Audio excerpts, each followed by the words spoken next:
நாமல் ராஜபக்சவுக்கு இருக்கும் மக்கள் ஆதரவை பொறுத்துக் கொள்ள முடியாத அரசாங்கம் அவரை நிதி குற்றப் பிரிவிற்கு அழைத்து விசாரணை நடத்தி வருகின்றது என முன்னாள் அமைச்சர் ஜான்ஸ்டன் பெர்னாண்டோ தெரிவித்துள்ளார். Blue ocean group of companies இலங்கையின் வளர்ச்சியோடு உங்கள் வாழ்க்கையையும் உயர்த்துகிறோம்.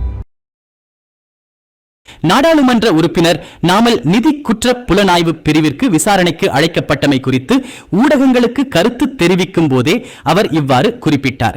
நாமல் ராஜபக்சவை தொடர்ச்சியாக விசாரணைகளுக்கு அழைப்பது அரசாங்கத்தின் ஒரு தோல்வியுற்ற முயற்சி. நாமல் ராஜபக்சவின் வெற்றியை சீர்குலைக்கும் நோக்கில் மேற்கொள்ளப்படும் சதி நடவடிக்கையே இது. இந்த சதி நடவடிக்கைகளின் எதிர்விளைவுகள் எதிர்காலத்தில் தெரியவரும். மேலும் நானும் எனது குழுவினரும் எந்த தவறும் செய்யவில்லை. விசாரணைகளுக்கு அழைக்கப்படும் போதெல்லாம் நாங்கள் வருகின்றோம். நாங்கள் எந்த தவறும் செய்யவில்லை. எனவே விசாரணைகளை அச்சமின்றி எதிர்கொள்கின்றோம். இது ஒன்றும் எமக்கு புதிதல்ல.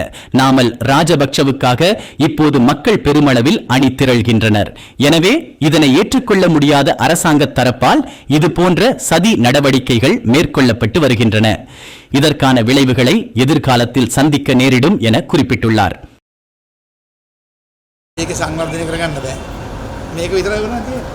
එනවනේ සම්පූර්ණම ප්‍රතිපත්තිවල නැති වෙන ක්‍රියා